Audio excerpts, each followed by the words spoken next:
Hey guys, welcome back to Chariot Palmistry. In this video, I want to teach you guys about the lines for your siblings. And this is one of the most complicated system or network of lines in all of palmistry, especially if you're a Westerner. The reason being is if you grew up in a Western culture, then the definition for a sibling is completely different for you than what it is for most Indians. Reason being is in the West, everyone knows who their siblings are. It's either your brother or your sister, and it's a very easy definition. In India, it's a whole lot more complicated because not only do they have the definition of your brother and sister, they also include your cousins into that as well.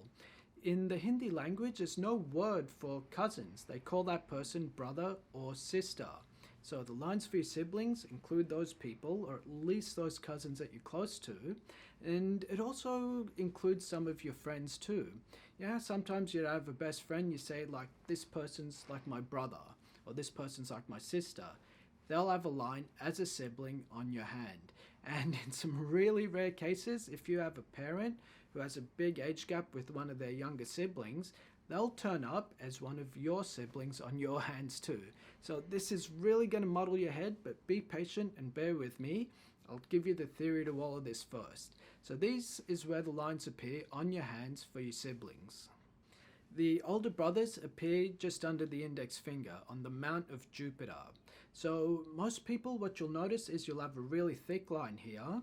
That's your father, but underneath that you'll have some very thin lines. And each line here represents your older brothers. Now remember, that could represent your cousins too, but we're going by the Indian definition of brother, it's the same thing. The lines for your younger brothers will appear over here on the mount of Mars. And the lines for the sisters are going to appear under the thumb in this area over here. Now a lot of people are going to have a thick line over here. That's your mother. So ignore the thickest line, look at the smaller, thinner lines. That will be your sisters. Now to understand a little bit of Indian culture, the lines for your older brothers are in the same space as your father because according to Indian culture, your older brothers have the same social position as your father. They're like your second dad or your third dad and so on. Your younger brothers appear on the Mars mount over here because they're almost like your children. And the lines for your sisters are in this part of the hand because your relationship with them is very close to that of your mother. Now there are some consistent variations in all of these lines as well. So if you have, say, a line with a fork on it, that means that you're going to have difficulty relating to that sibling. And this applies to whether that fork's on your big brother line, your little brother line, or your sister line. If one of these lines breaks, that means there's a break literally in your relationship with them as well. It means you'll spend a part of your life distant from them or not communicating with them. And that same thing applies to each sibling in each three of these areas. If you get lines, some of which that are thick and others that are thin, then you can identify who you have a closer relationship to. The thicker the line, the closer you are to them, or the stronger their influence has been on your life.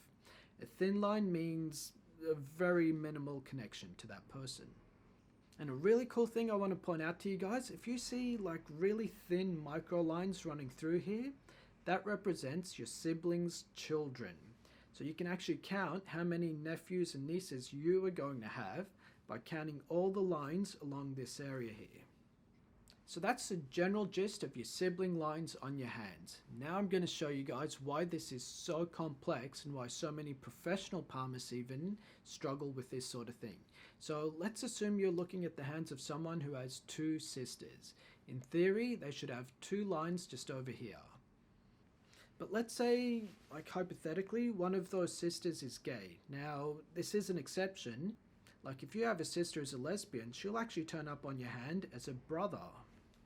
Now, to complicate things further, let's say this person has two cousins. One is male and the other is female. Let's say they've also got a best friend who's a girl. So a person with two sisters will have this many siblings on their hands. It'll be very hard to distinguish one from the other. This is where a bit of Q&A with the person whose hand you're reading comes in handy. You've just got to ask them, where's this brother? If you don't have any, you've got to have a male cousin, right? And you can go on that way and you can tell the person a little bit about them, what your relationship is like with them, their children, and that kind of thing.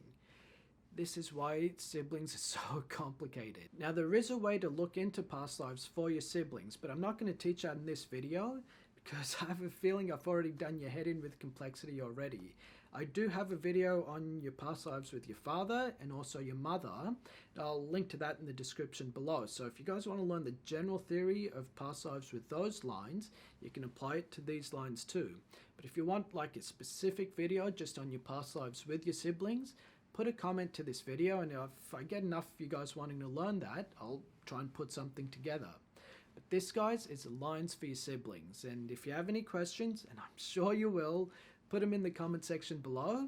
Otherwise, hit like if you've learned something, and if you want to learn even more, subscribe to us. Thanks a lot, guys.